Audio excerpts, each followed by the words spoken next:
Transat qui est une course de bateau. Bonjour Mathilde. Bonjour Cassandra. Donc vous avez accepté de répondre à nos questions, ce qui est très gentil de votre part. Et on va directement commencer par la première question. Qu'est-ce que la Mini Transat? Alors Mini Transat, c'est une course en solitaire qui a lieu tous les 2 ans sur des bateaux de 6,50 m, c'est pour ça qu'on dit mini, puisqu'on fait quand même la transatlantique. Donc ça part de la prochaine des Sables d'Olonne, ça s'arrête aux Canaries, et ensuite ça arrive en Guadeloupe quelques semaines après. Voilà, ça existe depuis 1970. Deuxième question. Quelle est son histoire? La Mini Transat, donc c'est... En fait, tout part à la base d'un Anglais, Bob Salmon, qui en 1977 en avait un peu marre de la démesure que prenaient les courses au large. C'était de plus en plus grand, de plus en plus loin. Et il s'est dit pour revenir aux fondamentaux, donc des petits bateaux, c'est pour ça qu'ils sont vraiment petits, 6,50 m c'est très peu, et avec très peu de moyens, donc pas avec aucune communication avec l'extérieur, et à revenir vraiment aux bases de la voile. Donc, savoir utiliser un sextant, c'est l'instrument qu'on utilise depuis des centaines d'années pour trouver sa route. Donc, et puis utiliser les cartes. Donc c'était vraiment revenir aux fondamentaux et éviter les budgets pas possibles qui limitaient au final à pas mal de gens de pouvoir participer à ces courses-là. C'est vrai que c'est encore vachement d'actualité aujourd'hui, parce que maintenant on voit des bateaux incroyablement grands, chers, et c'est une course qui permet aussi de révéler pas mal de futurs grandes stars de la voile. Quelles sont vos motivations pour ce projet? Eh ben, il y a 3 ans, j'ai participé à la groupe Amaris avec un équipage féminin, et c'est une course autour de la Nouvelle-Calédonie, et ça a vraiment été une super expérience de A à Z, de la préparation du bateau, les entraînements, l'ambiance sur les pontons avant, la course en elle-même et l'arrivée, c'était vraiment de très très beaux moments.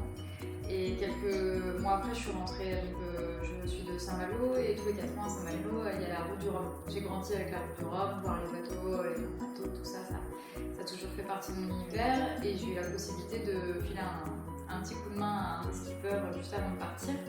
Et pareil, j'étais dans cette ambiance qui est vraiment incroyable, et il y a un sentiment qui est très fort, et la combinaison des deux, plus cette passion de la voile que j'ai depuis petite, je me suis dit pourquoi pas moi.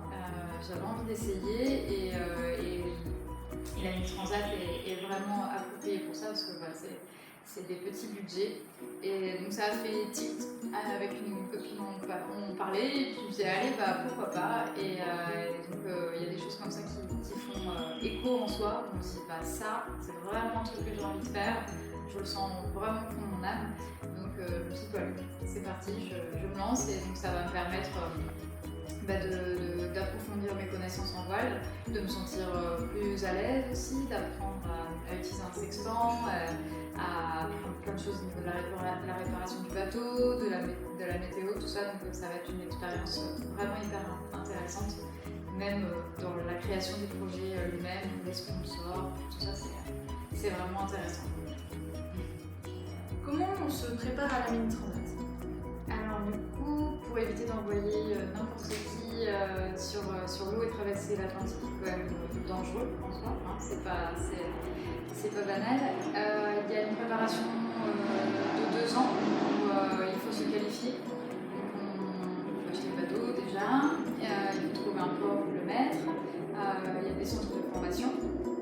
Et pendant 2 ans, il faut faire des courses de qualification, qui ont chacune une distance bien particulière.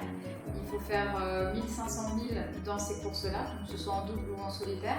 Il faut faire aussi 1000 milles en solitaire, où il y a un parcours, en gros, ça part de la Bretagne, ça va en Irlande, et ça redescend un peu plus bas que la Bretagne, et on finit de là où on est parti. Donc ça, c'est pour se qualifier. Comme ça, hop, ils savent qu'on est capable de gérer un bateau tout seul. Et à côté de ça, il faut apprendre à comprendre la météo, à savoir faire un parcours, à apprendre certaines choses au niveau de la navigation. Se préparer physiquement aussi, parce que même si c'est des petits bateaux assez intenses, même si les efforts sont parfois courts, il faut vraiment tout donner pour monter la voile le plus rapidement possible, et puis savoir manœuvrer son bateau le mieux possible, et en tout cas être le plus à l'aise, savoir affaler, envoyer l'expli le plus facilement possible, quoi. Donc c'est préparation qui est vraiment sur un peu tous les points. Et puis en parallèle, il faut trouver des sponsors parce que c'est une course, même si c'est petit budget, qui coûte cher. Donc il faut aller voir les banques, il faut aller voir les entreprises, il faut se faire connaître. Et c'est très complet. C'est une grande préparation, mais 2 ans, c'est ce qu'il faut. Est-ce que vous avez un petit conseil pour ceux qui voudraient y participer? Et bah, du coup, si c'est un rêve qu'on a en soi, et quel que soit le rêve, hein, le projet, que ce soit la Mini Transat ou autre, il faut s'y tenir, il faut vraiment y croire en son projet, croire en soi, prendre les choses étape par étape. Parce que si on prend tout dans l'ensemble, on dit waouh, dans quoi je m'embarque. Il faut vraiment, voilà, donc au début, l'étape ça va être pour moi de rentrer en métropole. Ensuite de trouver un bateau. Chaque étape est importante, mais il faut vraiment y aller étape par étape. Bien s'entourer, ça c'est super important, de personnes bienveillantes qui vont être là pour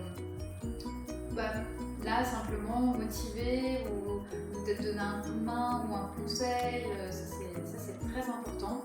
Et surtout quand il y a un moment où il y en aura forcément, on dit mais j'y arriverai jamais, savoir se tourner vers les bonnes personnes. Donc voilà, y aller vraiment étape par étape, bien s'entourer, croire en soi et voilà, y aller pour le plaisir en fait. Avant tout, te dire j'y vais parce que j'ai envie, c'est mon rêve, j'y vais pour le plaisir, je sais ce que je vais en retirer. Et voilà, c'est y croire quoi. C'était avec plaisir et merci beaucoup d'avoir répondu à mes questions. Merci beaucoup les filles, merci à Crazy TV. Bon, et nous, on se retrouve pour un nouvel épisode. Vous en faites pas, pour le prochain, votre présentatrice préférée, elle sera de retour. Et puis, moi, je serai encore là derrière la caméra. Allez, bisous les mini crazy!